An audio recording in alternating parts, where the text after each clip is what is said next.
I watched a lot of the Meghan and Harry interview.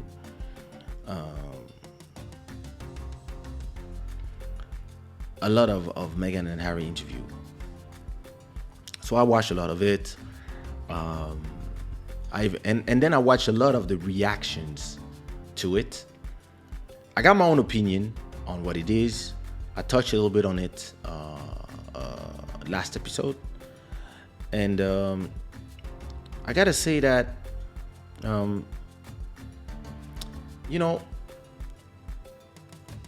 it is very interesting what we are seeing nowadays, because when an information arrives to people, they tend to have their own bias, of course, but they tend now, and even more than ever today, because everybody is divided in tribes that just believe what they believe, and the information that arrives is viewed from the prism of what they believe. And if you are woke, BLM, feminist, etc., when you receive the information of that interview, I'm telling you, bro, I'm telling you, the soldiers in front, if you are part of that group, so you receive that information and boom, directly, because you are in your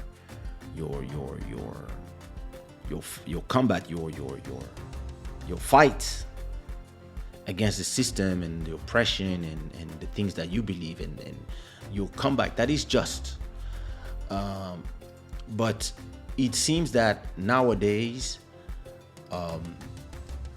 nobody wants to even believe or to even have the conversation to be like,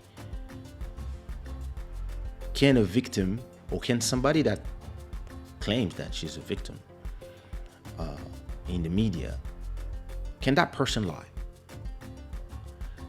This question is a question that, like, nobody wants to, everybody's scared to ask this question nowadays, because every camp has words that they use to prevent conversation and exchange of contradictory opinions to exist. Words like racism, anti-Semitism, Islamophobia,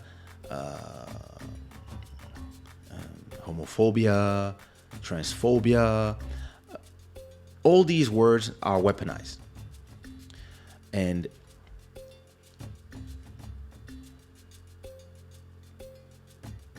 you have this camp, and you have the other camp where they're septic, and they're like their royals. And what is interesting in this whole thing is that me, I like to have my first gut feeling, but then I like to, before I talk or before I give my opinion, I like to first of all have conversation with different people who believe, people who don't, and watch different videos from people who, not people who are just, I try to see different videos from different people. And I saw videos from people who are body language experts, some people who are psychologists, some people who are for the crown, and some others that are for Harry and Meghan. And what I found very interesting is that there's a kind of the conversation that they put themselves into, and personally I believe it's a mistake, the strategy that they had, and understand what they do. They're looking for leverage for the negotiation that they are doing with the crown, and I guess in the end, seems like, okay, forget my opinion. The Americans are an individualist and empathic people. There are people that, yeah, there's a lot of emotions.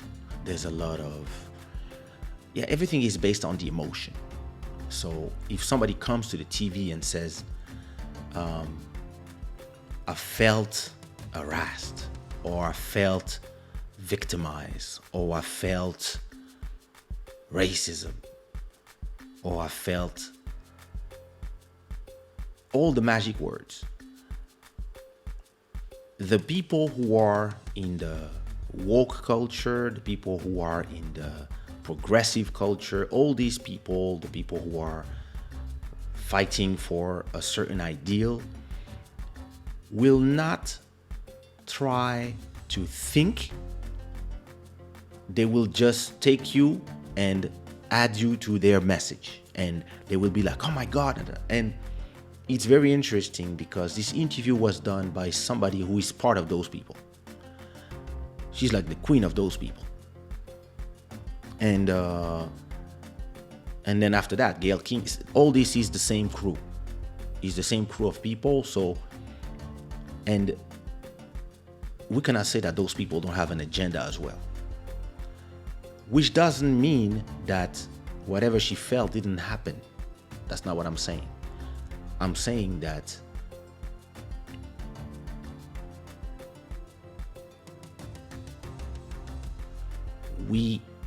because it's your words against the other part, who knows? You see what I mean? What do, Tatiana? And so on the other side, so you have the people, the empathic, like it's actually every American media, American video that I saw, everybody was, and everybody that is black, like, oh yes, yeah, see, I told you they were all racist, and everybody's going back to slavery and all these things, and yeah, everybody's putting those Legos inside of the narrative that fits them, that they like. And so on that side, you have all these people, empathic, all the Americans. So yeah, it fits in the narrative of the feminists. It fits in the narrative of the BLMs. It feels in the narrative of the people who believed in the princess that went to those people and she was black, and oh my God, the color of the skin of the, like, listen, my wife is 50% Russian, Belarusian. My mother-in-law is blonde, blue eyes, and my father-in-law is from Guinea-Bissau. My grandfather on my mother's side was Portuguese, and my grandmother is on my mother's side. She's light skinned. I don't even know what is her thing. I think she has some Italian and stuff. And then on my father's side, it's 100% Bantu, Congo. So my mother is a light skinned, beautiful woman. My mother-in-law is a white, beautiful woman. My wife is mixed, 50-50. Beautiful woman. And me, I'm a beautiful 75% Congolese, 25% Portuguese. Even if all my light skin, I just decided to be chocolate. When my daughter was about to be born, we had a conversation like, do you think she's gonna have blue eyes? Do you think she's gonna have straight hair? Do you think she's gonna have, do you think she's gonna come out Puerto Rican? Is she gonna look like a Pasadena? Is she gonna look like one of her cousins, which is very light skinned, but curly hair, crépus, straight hair. We don't know. And those conversations were had we had them between us, me and my wife. I had them with my mom, or my mom had them, or the grandma, who's white, also did this commentary. Like, this is not when you have genes that are coming from all these different cultures. Asking yourself these questions is not uncommon. It is something that happens in every mixture that you do. If you have a Asian, if your wife is Asian, or your husband is Asian, and you are from Jamaica, and you black, your kid can come out in so different forms. And you can have my sister, for example. She has 2 kids. The husband is very light skinned. He's half Portuguese. No, I think his father is like Body. His father is 75% Portuguese and Congolese. And my sister is like me. And they had 1 kid that is exactly like my daughter. So kind of light caramel, plus the hair are like more African hair. And the son he had the skin of an Indian, brown, caramel brown, and with the hair like a white person, like more like a Portuguese person. So the hair are straight curly. And if they have a third kid, it might come out completely different. So the context can vary. But when you put the bombshell in there, it's over. So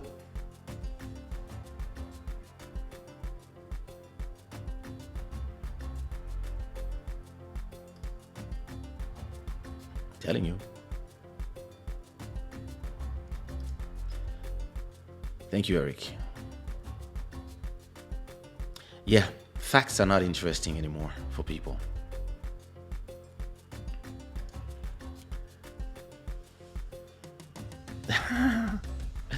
Episode 100, you can join. You will join. So it is true that those are conversations that you cannot talk about anymore when you have somebody who comes with her agenda as well, and then she reacts to, and there was this thing about the conversation about the color of the how his skin was going to be, and then you have Oprah that does, wait a minute, what? There you go, it's over. Then you have all the emotive Americans who are like, oh my God, racism, and bombshell. And now everybody's talking about it and nobody wants to think anymore. But to me,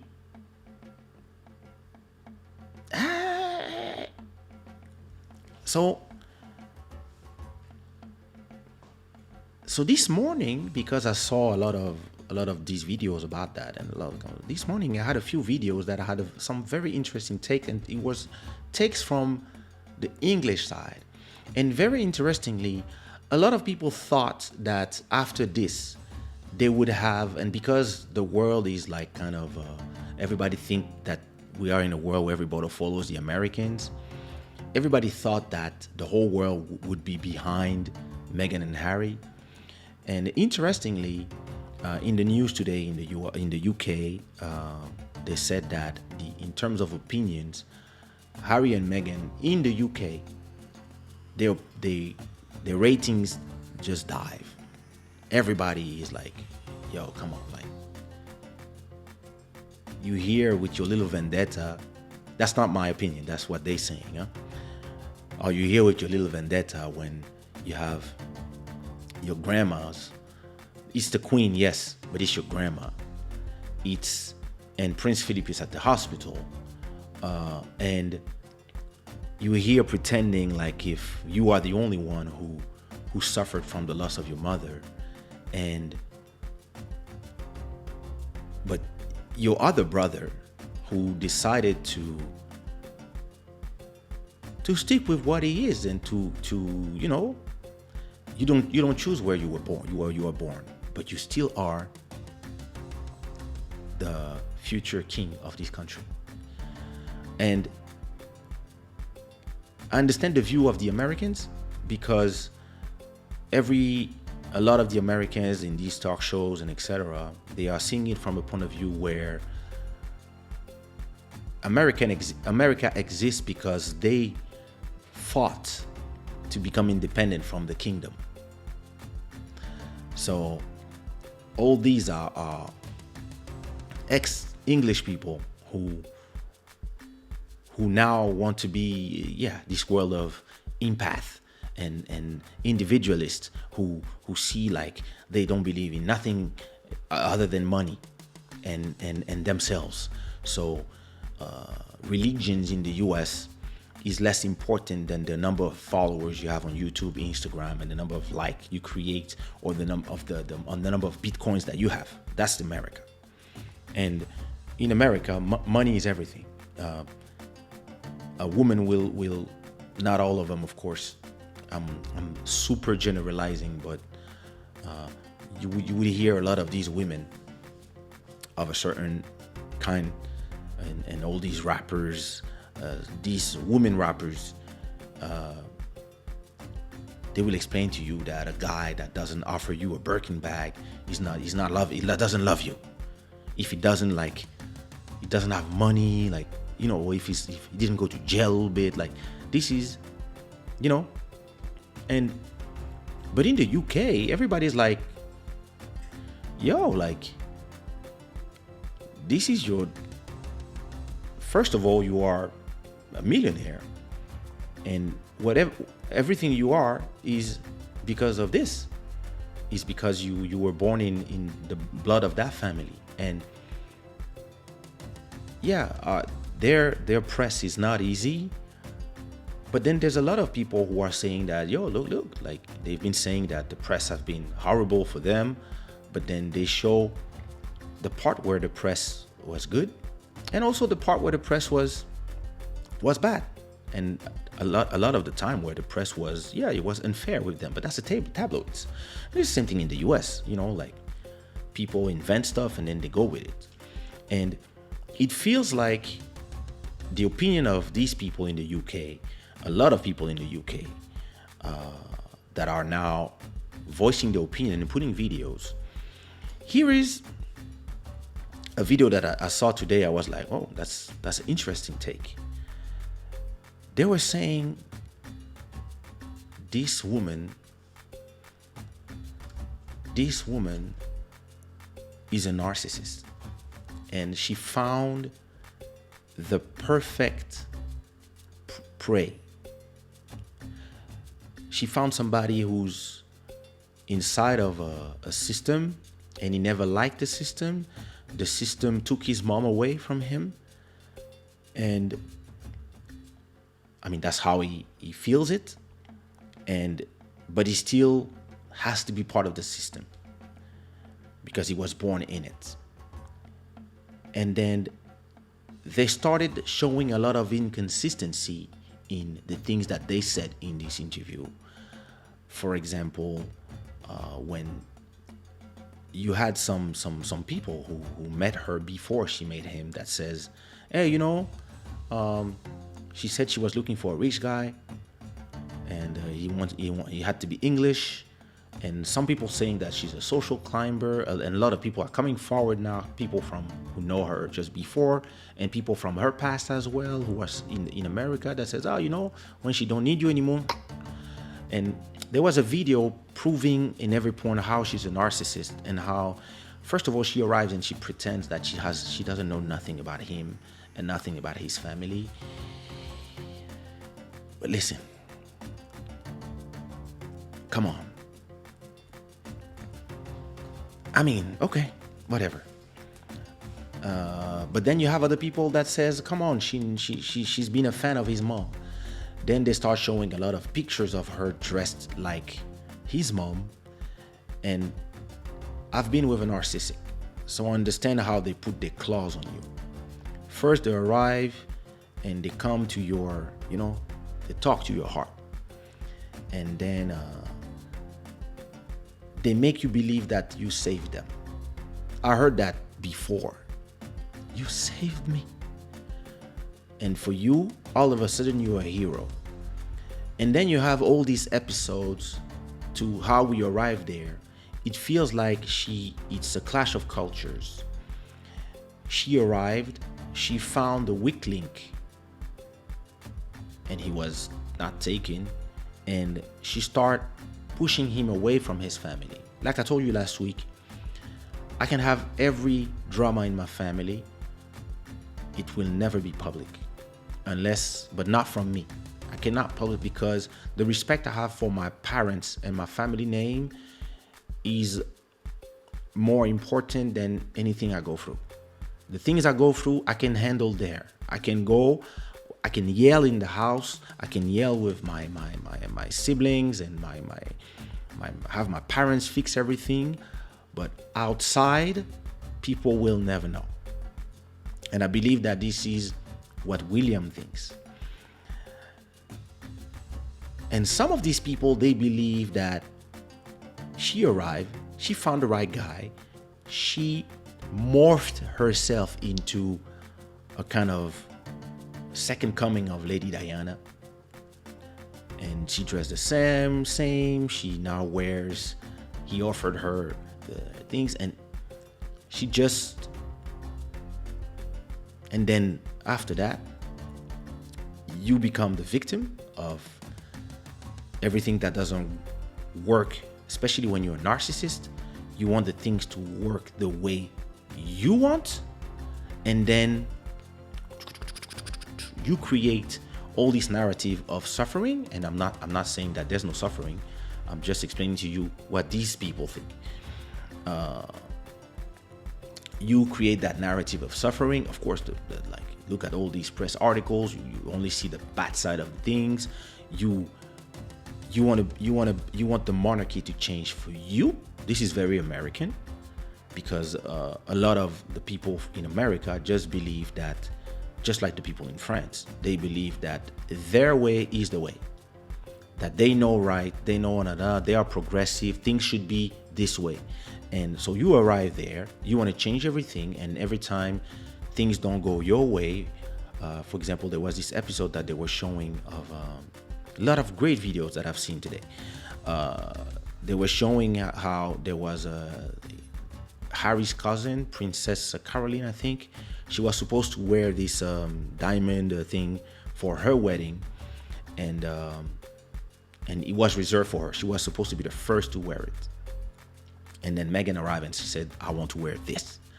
And then the queen said, people said, "No, it's not possible because it's going to be Princess Caroline." And then she threw a tantrum to Harry. And Harry just went to his grandma and she started throwing a tantrum and his grandma. And grandma finally said, "Okay, yeah, you can use it." And all of a sudden, she used it before her. And on their point of view, here's somebody that is exerting a huge control on the perfect pigeon, like we say in Ivory Coast, and who is now pushing him away from his family, because now he's like, "Hey, everything is me." Narcissist, the perversion of the narcissist is this: everything is me. These people, they don't love you. They are your enemies. Look what they did to your mom. Da da da da. Are you gonna let them do this to me as well? Boom, boom, boom, boom, boom. And then you go away. You go to the US. You make him decide. You make him believe that he's saving you and he's the hero. And then now that you're out there, you do this interview so that you can become. If you look at the interview, it's not about the couple. From their point of view, not mine. When you look at the interview, Harry arrives here and there, but it's more about her and how she feels. Don't forget that the person who's interviewing is the queen of the feminists, and everything that she says is going towards the American public and giving this opinion to the American public that, oh, I've been, yeah, I thought it was the the UK dream. I thought I was Cinderella marrying my prince, but then I arrived there, and yeah, it was racism. And when she talk about the skin of her baby, like, she's a white, like she's, yeah, she looks like Body. It's like if somebody came to Body and said, oh, and she has a baby with a white person, and he has a baby with a white person. Body is, his mother is white, his father was 50-50 as well. So Body is the same thing. He's 70% white and 25% black. Even if he's very African in his thing, if he was there with his mom and he's the white friends of his mom, and they were having a conversation about, oh, how do you think the kid would be? And he was like, oh, I would look at him like, yeah, what? Like, in this thing where you use some words, people don't want to think anymore. And especially when you look at the kid, you're like,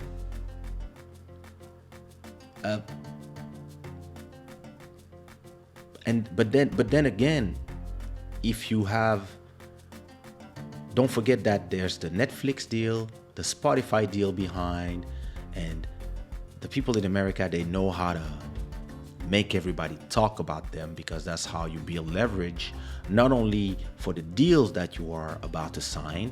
And I think we're talking about a 100 million deal, and I think Oprah already made around $11 million from selling this interview to the different channels who want to play it. And yeah, and this is leverage against the family as well, because there's a fight here when she wants they didn't leave the royal family. They are still royals. They just went from senior member to a little less things, right? And so you arrive here, and when you have this, is like you put some of your cards, and now you want to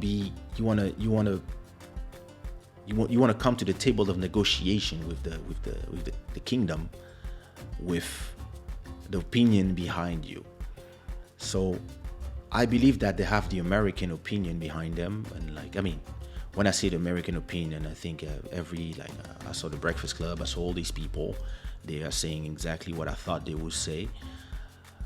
But in the UK, I think it didn't go how they thought, because most people are, so wait a minute, this woman comes from out there. She just arrived in our place, in our tradition of X hundred years, and she said, oh, all this is old. Fuck all your tradition. I want things to go my way. I'm American. Ba ba ba ba ba ba.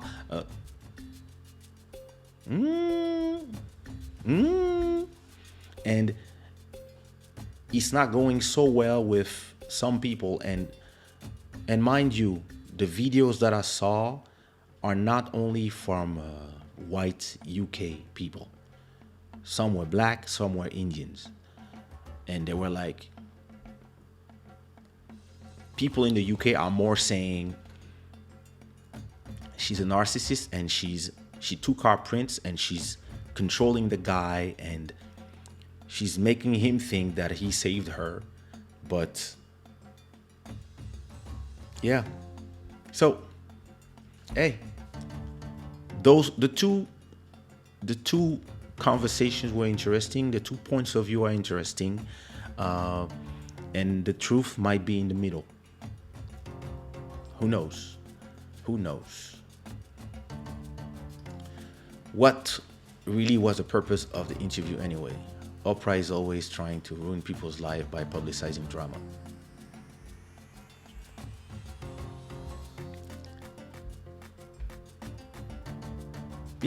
Listen, it. I mean, they're turning their lives into a reality show, and that's sad because, I mean, if I had, that's okay, that's me personally. Everybody do how they do. If I had a wife that was from, I don't know. Listen, my wife was born in Minsk in Belarus, but I think by the time she was 1 or 2 years old, I don't remember. Her mom took her to Guinea-Bissau because she went back to meet her husband, and then she went to the Quranic school. She was raised in the Muslim part of the country, so she was raised in Africa until she was 18. And when she was 18, she came here, and I met her like 2 years after.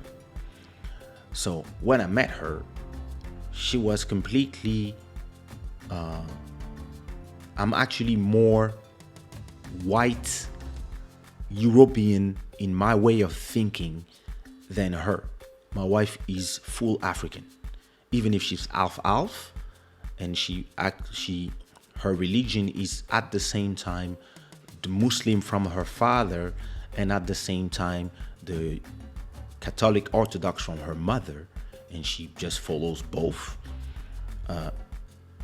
She's way more in tune with the African ways that my father likes than me. Since the age of 7, I was in France, and then I was in Portugal. I've been living for the last 40 years. I've been living in Europe, and I'm a pure European. I'm a pure product of Europe, even if I have the richness of traveling and etc. I think more like a European than an African. And but I still have a lot of respect for the tradition of my parents and the ways. There's some things that my parents don't accept, that I wouldn't go and I wouldn't let a woman come to my life and go and shit on all that.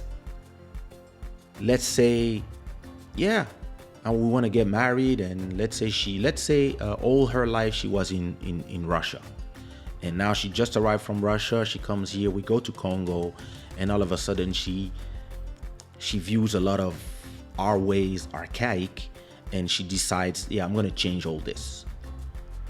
I'm gonna look at her, I'm gonna be like, yo, slow down, my nigga. No.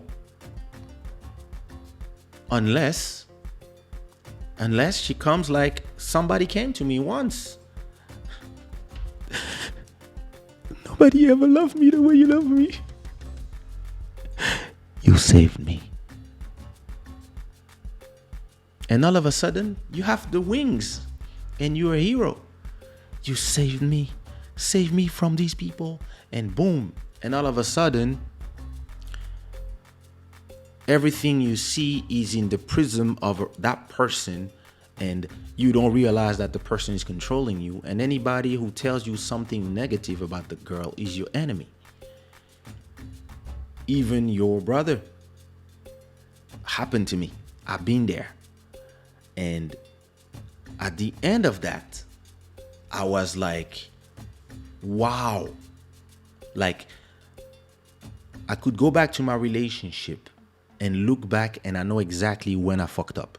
I know exactly when I fell in the trap. I know exactly.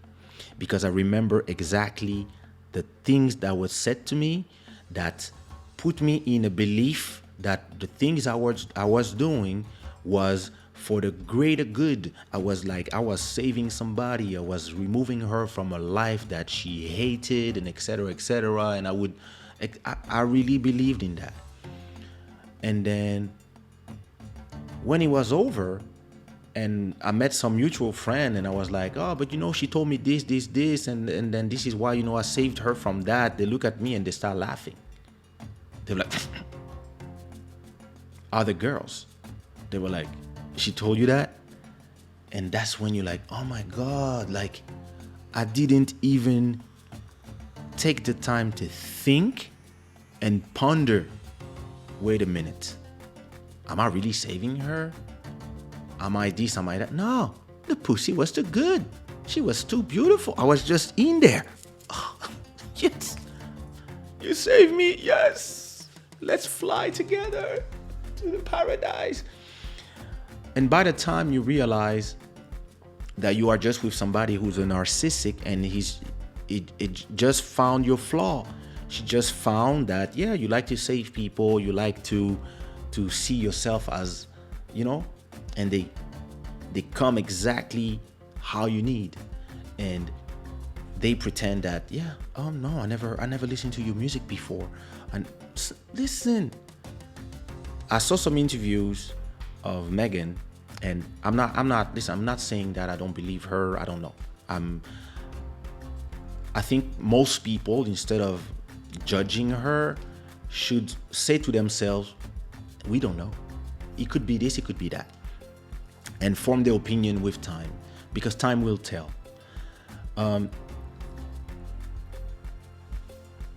But when she says, oh no, listen, I don't know nothing about them or his family, I didn't Google them. Sis, please. Like,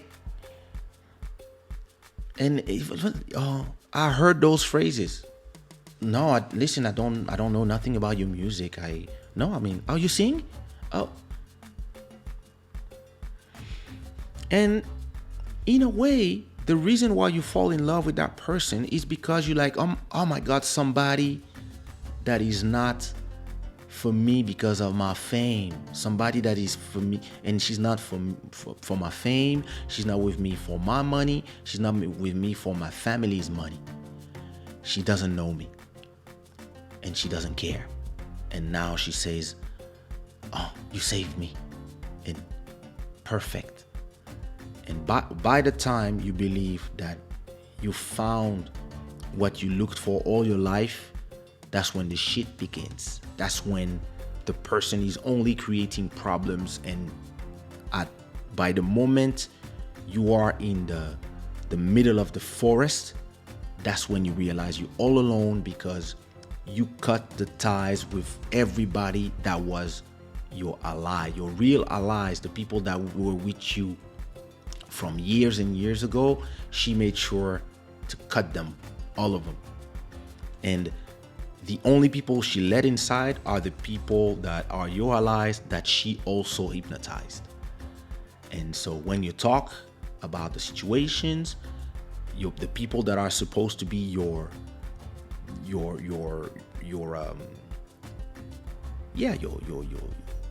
angel and your devil, who are giving you the unpopular opinions, they are defending the person. They're like, no, but but da da da da, and they're blind as well.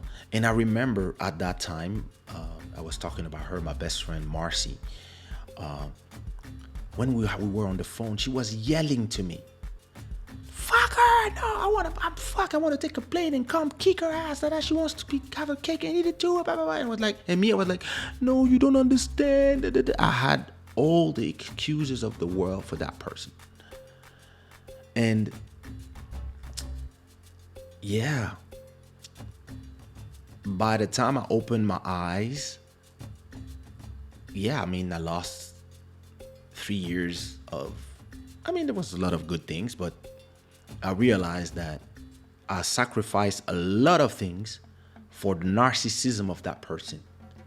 And yeah, that person just was into the show off, and the person was pursuing power, because the narcissist is not in the pursuit of love. The narcissist is in the pursuit of power.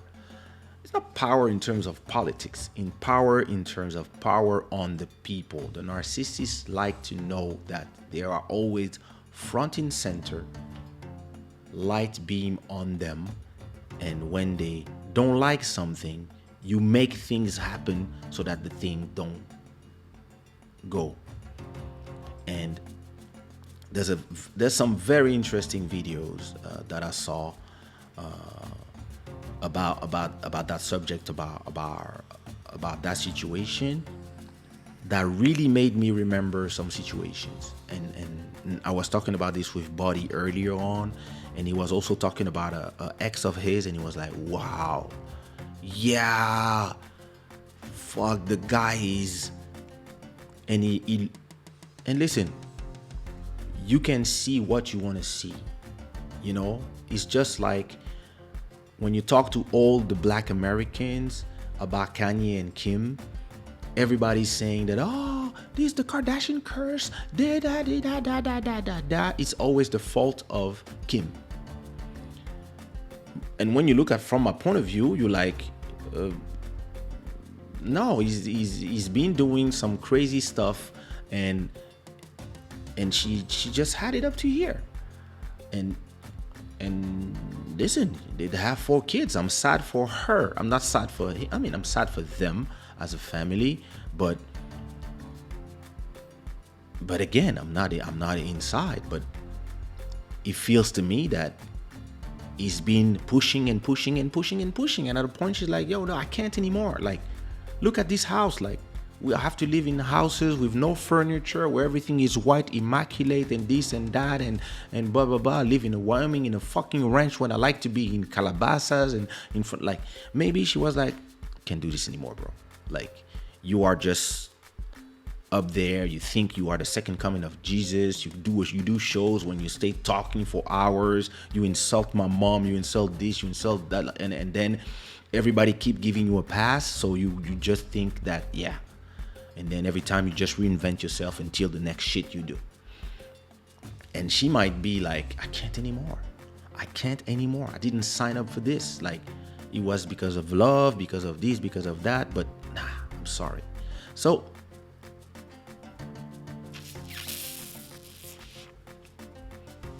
it's very interesting. You know, indeed, Nadia.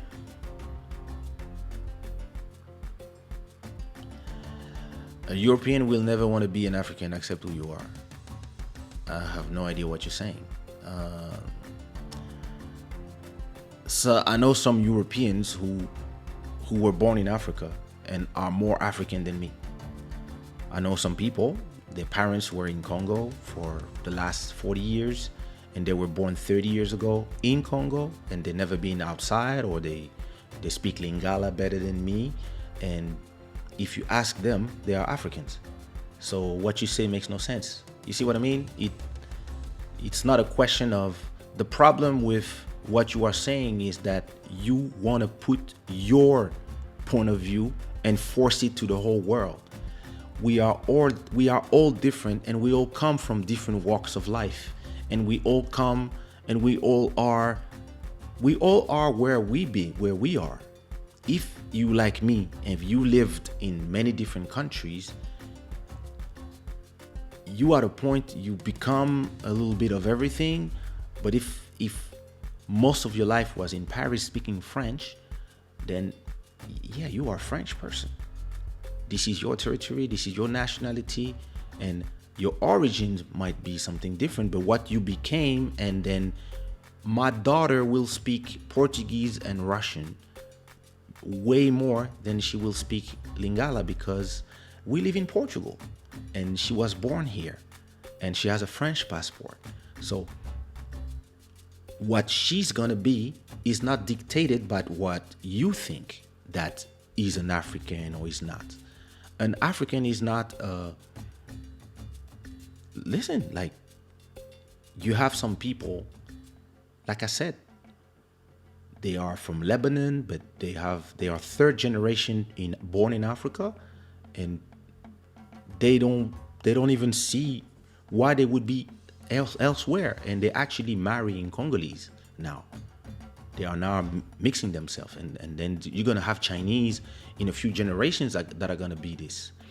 And it is a complete mistake to come to what a person is just with ideology and ethnicity.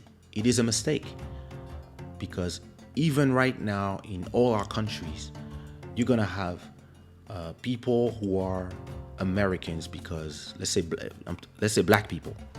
You're gonna have people that are Americans because they are descendant of slaves. You're gonna have people who are Americans because their parents arrived last generation and they've been here, their family been here for 40 years and they were born there, but they were born in a Congolese environment. Their parents are Congolese, they understand Lingala and stuff, but they are more American because they only know America. They might never have been to Congo. And then you have some Congolese that just arrived in America 2 years ago and they just had a visa and they arrive and they've been in Congo for 20 years and they just arrived the last 2 years they've been in America. Those people are more Congolese than American because they are adapting to a new space with new ways of new cultures. But all of them are black and all of them come from Africa. But the Americans, the black Americans, a lot of them consider themselves more American than African. And those who they know their parents are from their origin country, but they were born there or they arrived early, like me. They're more attached culturally to the where they were born or where and who are their friends.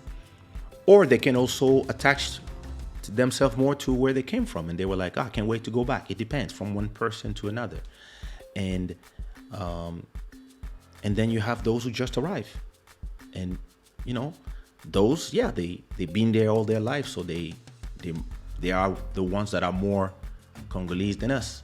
And you cannot, a lot of people come and they come with their belief and they want to force their belief in the throat of people and they say, accept who you are. Well, no, you have to accept who I am. I don't have to you cannot force me into what you think I am. That is also a good point. Heritage and cultural assimilation play a role in individual collectivist identity.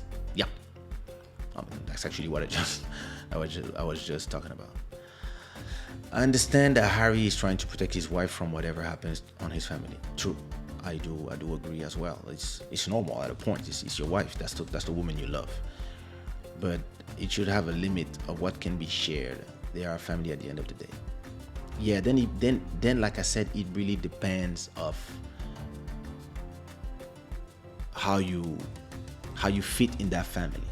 And two children might not fit the same way in the same family. William seemed to be, it doesn't mean that he doesn't have frustration. But for example, the fact that Harry spoke for him, saying that he's trapped, him and my father are trapped inside of the system. He's speaking for them. That's disrespectful. You don't know, like, maybe they spoke together and they were like, fuck this system. Maybe, but you cannot come and speak for the others because people are respecting your truth and it is your truth. You might have suffered and these things might also bring memories, but you might also be manipulated by a person. Who knows? Or that person can just be, I know some people in their head, they live a story in a way and they feel threatened when sometimes it might just be a joke. And some jokes were funny 20 years ago, they're not funny anymore today. Just because it's the same joke, but the culture is different and the people became super sensitive now. To give you an example, I'm just gonna move on this subject, but there was this. I was commenting on something. I was commenting about music on my friend's channel, and here in France, in my days in the 90s, for us in the 90s, in the hip hop, and we use something that is called verlan, which is putting words backwards. So, for example, if you want to say femme, you say meuf. which is so you want to say, oh, I'm with my girl. So instead of saying je suis avec ma femme, you say je suis avec ma meuf, and it means so it's just fameux, meufeux, and you say meuf. Or for example, instead of say the black people, les noirs, we say les renois, which is noire, renoir. And me, when I speak in French, I'm used to speak like that because I always spoke like that, right? So I was commenting about Jay-Z, Kanye West, and Beyonce. So I had nothing to do with the subject, right? And I put my subject, I say, oh, da, da, da, da, da. And I say, yeah, but you know, nowadays, black people are like this. And that's a comment. And so I was commenting in French. And I say, ouais, mais les Renois, ils pensent que nanana, whatever. One person replies to my comment. And she's not replying about what I'm saying. She's replying to me in big letters, noir. Like I have to say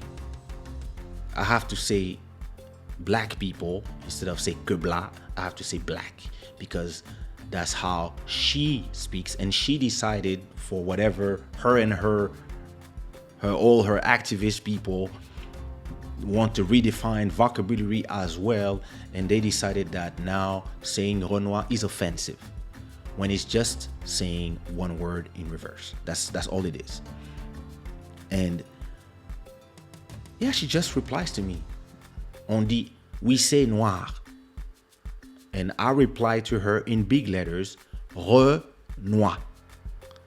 And now she replies to me, oh, it's not my fault if you have no education. And me, I'm like, who's this 16-year-old who's there in the YouTube comments talking to me, and why am I giving her time? And I just replied to her, listen, I don't care how you talk. I talk how I talk. And this has nothing to do with the subject. So bye. And then she tried to reply something else, blah, blah, blah, blah. And I just stopped replying. I did what I do on YouTube in this case when I know I'm talking with idiots. I just went and I muted all notification from that person. And whatever she replied to me, I will never see it anymore. Because that's the kind of things that we have to deal with today. And I don't remember what I was talking about. But in this whole situation, we come with these people who are in one activism, and a lot of people have an agenda. And I'm not saying it's a bad agenda, but sometimes they are just pushing this agenda in everything, and they want to change everything to how they see, and they refuse to see it, and to refuse to accept that other people might have different point of views, and different point of views don't mean that the facts are different or that the truth is different. It just means that if the truth is here and we are all looking from different places, we might see the same thing differently. If I say it all the time, if I'm showing you this, it's black on this side, and it's like this, it's gold on that side, and you are here, you might tell me, no, it's gold, and I'm looking for here, I'm like, no, it's black. But you have the people who used to be minorities, in opinions, right? With the social media and the Twitters and things and the cancel culture and the outrage culture, they are abusing of this outrage and of a lot of things, and we might arrive to a point. I don't know what will happen, but I know how I feel, and I might just be me. Usually, when I feel something, it kind of trickles down to the rest of society at a point. We might arrive to a point where people become insensitive to all the outrage that you have those people putting all the time, and all the, for example, the first time that I saw a movie, it was a Marvel movie, and you have that scene when there's a big fight, and all of a sudden you have 5-6 women superhero fighting together, and all of a sudden there's like music, then ba ba ba ba ba ba, and you have like all the you have Captain Marvel and me, Wonder Woman, and this and that, and the sister of Shuri of a Black Panther, and like, and you have all of them fighting at the same time together, and then you have a slow motion shot of them walking. The first time I saw it, I was like, yeah, you know. But after 20 movie, seeing the exact scene all the time, I'm like, guys, like, can we go back to focusing on great stories instead of political agendas? Even if I understand we want inclusion, we want to have more Black people, more gay people, more trans, more this in our movies. I'm not really watching movies for that. I'm not against. I just want to watch my movies, and I don't mind sometimes, but I don't want all the times. Like, you see what I mean? Like, and there are great debates about this that are interesting, where people think that every Black person wants James Bond to be Black, for example, or the next. Everybody was like this. We want Idris Elba to be the next James Bond. I don't, because for me, I understand 007 can be anybody, right? But the hero can be as he was intended by the author, and I understand why they do Ghost in the Shell, and they could do an Asian person because it was always a Japanese movie. For me, who I've seen 4 or 5 James Bond, they've always been white people. I mean, if it's a Black guy, I don't mind. I don't care. But it's not something that I want people to force on people. You see what I mean? They can go from the Daniel, sorry, I forgot his name, to another guy. I don't mind. Could be Idris Elba. I don't mind as well. But I don't think they have to, like, to see, hey, look. No, I don't think they have to. They could do 008 and start a new one with a Black guy, or create a new franchise and make it live and become popular, and do like 10, 20 episodes, and year after year push it, instead of taking heroes that already exist and changing their colors. And I understand what they are trying to do, but at the same time, if you are 20 years old and you don't care about the thing from the past because you were too young, you don't see from that point of view. But when you are almost 50, you're like, what are you doing with my memories? But it's an interesting conversation, and when I have my opinions, I never come with opinions that are just, this is my opinion and I will never accept something else. I come with opinions of, I mean, you don't have to force your opinion to me, but you can give me your opinion, and you can change my opinion, because I never come from a point of view of this is my opinion, it will never change, and I don't care. And my problem with this generation is that they come with their opinion, and anybody who has a reservation on their opinion, or just have a little pushback, or it's just like, yeah, but what about this, they straight come with racism, homophobia, dysphobia, whatever phobia, grossophobia, fat phobia, something. And then the conversation is not part. Cancel him, let's go. And then the sad part is that your sponsors, the people who are paying you your livelihood, are scared of these people, because they are very vocal, and they will come to every post, and they will come and say, hey, you will post something about cucumber, and yeah, how do you work with that person who says this? How could you do that? Don't listen to R. Kelly. And Then these people run away. They're like, hey, they call you that day. Yeah, we're so sorry, but we're gonna have to that we can't sponsor you to your show anymore.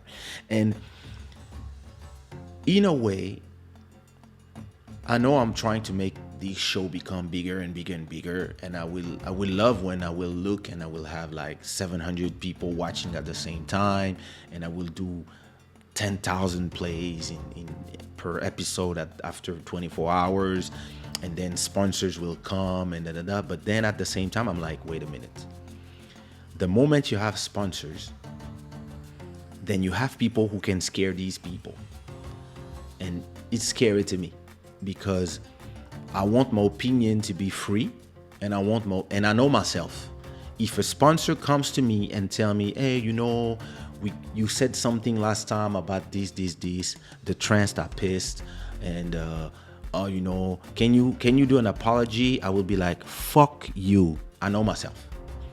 And this is why I made sure that I created a business model where even if I never have a sponsor on this show and I never make money from it, I'm still gonna make money from my other things that nobody can come between me and those things, because the world of today is somehow is kind of scary.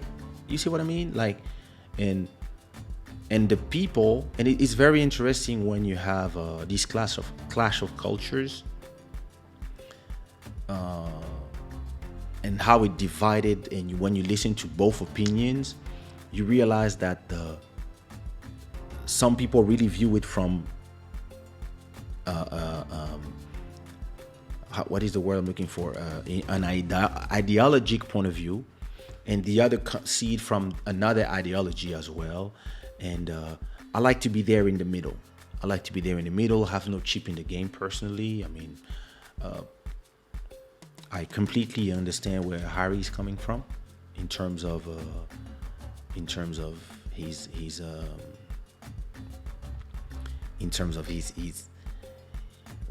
how he grew up. His mother passed away because of media, so he has some revenge on he has some bad blood with media in general, because but a woman that comes and put herself in the foot of his mother and be like, oh my God, are you gonna let them do this? It can trigger things that happen to your own mother, and all of a sudden it's your wife is the mother of your children, and you will not even be able to tell her, hey, calm down. That's how the press works here. Like, you don't read it, and you will just be like, I thought you saved me. I thought you were the yeah, I will save you.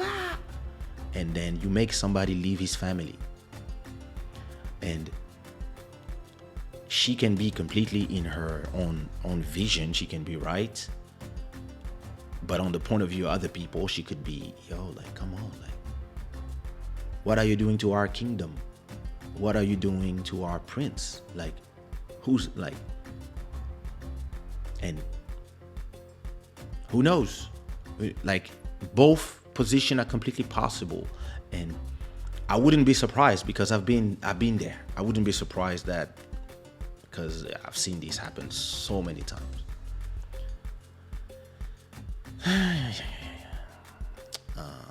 So where were we? If the family is toxic and there's a need to remove yourself, do it. But what happened in private, keep it in private in this situation. Yeah. But some other people might think, yeah, but if we keep it in private, it will never change. So, but at the same time, like I said, like, me, it's the point of view. Me personally, I respect the name of my father way too much, the name of my mother way too much, and what they built for me way too much to destroy what people view from them just because of my problems. I believe that my problems can be solved directly behind closed doors. And if I go to Oprah for that, it means that I'm trying to gain leverage on something, and or maybe just show them that nothing can stop me. Or maybe there's somebody who's telling me nothing can stop us. It's just you and me now.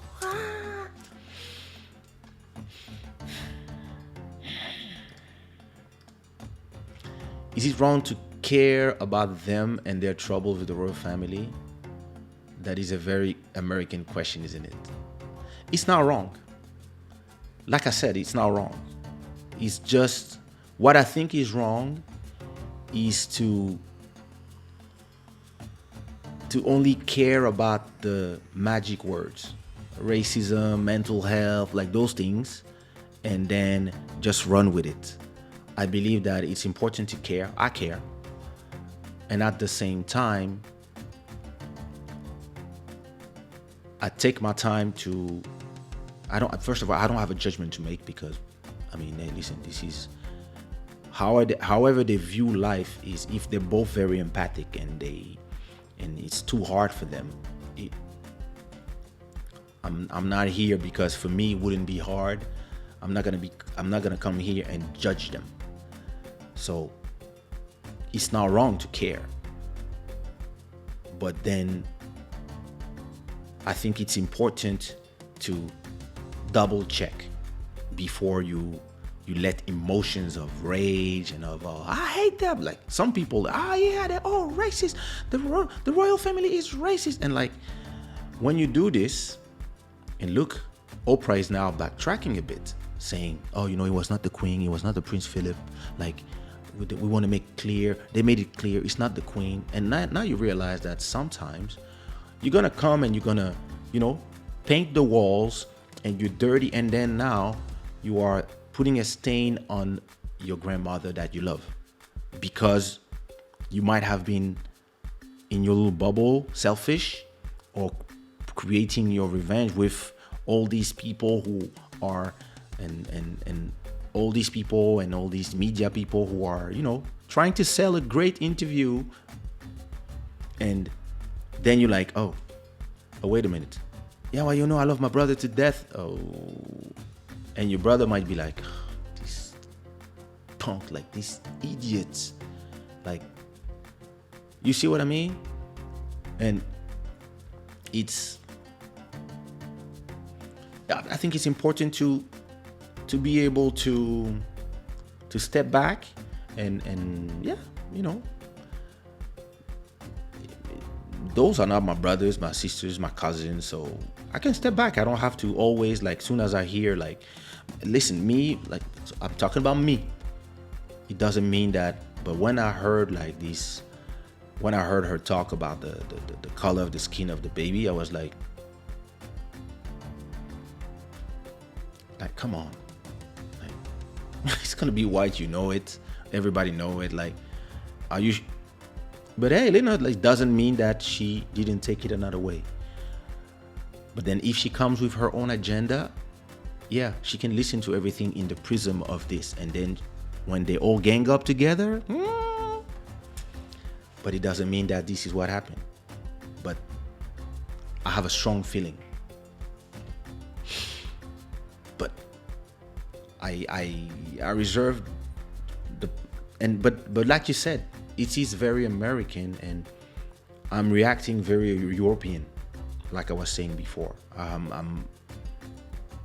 To me, like, I'm actually more European. I'm actually reacting very Bantu,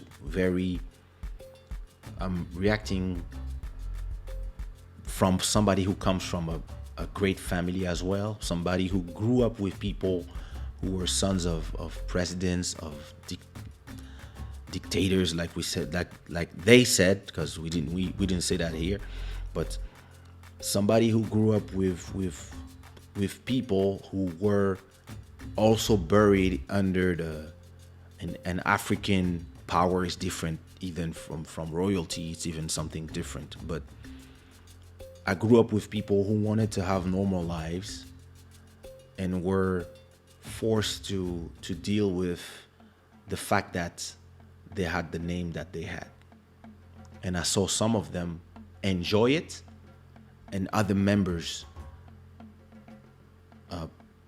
suicide themselves.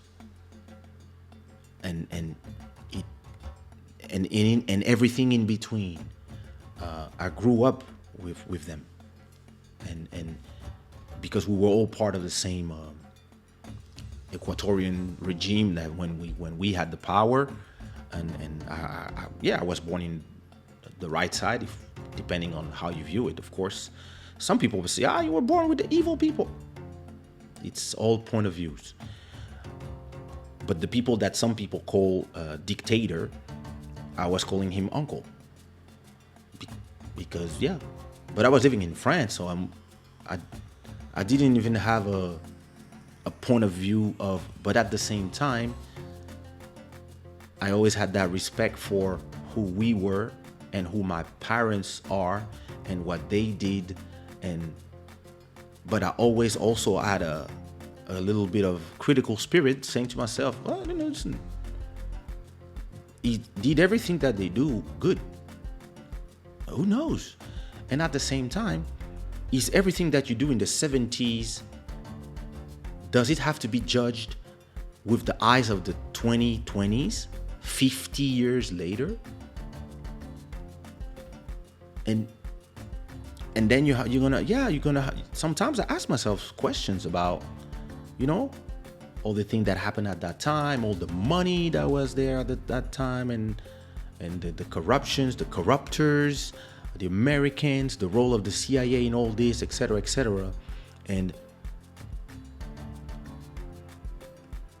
But even then, on my mind, and I'm not forcing nobody to think like me, but on my scale of values, the respect that I give to my father's name is here.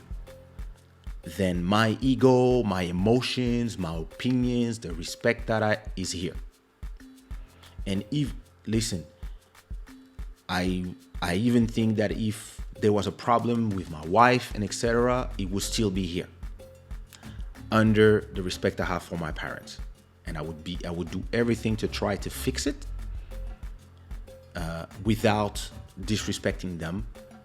And then I have, money, corruption, ego, all this. This comes after. This is and then I have my how you call this? My ambition. It goes under all this.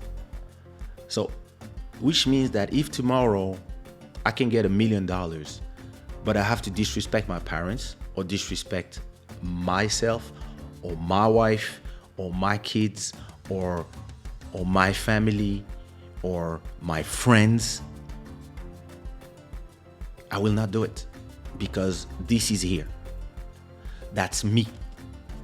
I know a lot of people, and I think most of the people that I met, I thought back in the days, they're like me. They would never do it. Listen, for 500 euros, they will just fuck you, because for them, their ambitions are here. And the respect they have for the family comes number 4. Before that, they have ambition, fucking, drugs, ego, and then their family, and then maybe their friends. But first is how much money they can make. And it's something that I learned. I said I would do only 2 hours. Well done. It's something that I learned in this business. And actually, I'm gonna transition to this. It's something I learned in this business. Is never look at the people with the sets of values that you have. Don't interpret that the others have the same ones, because you might not have the same education, and you might not have the same set of values. Some people only care about themselves and how they can gain from situations. And when I look at their interview, I ask myself this question. I don't have an answer, but I ask myself this question. So who does profit of what? And who's dumb in there? who's just jumping in there without thinking and following, and who's running the show in this couple. And when you look at a few interviews, it seems very clear. But how it seems doesn't mean that it is what it is.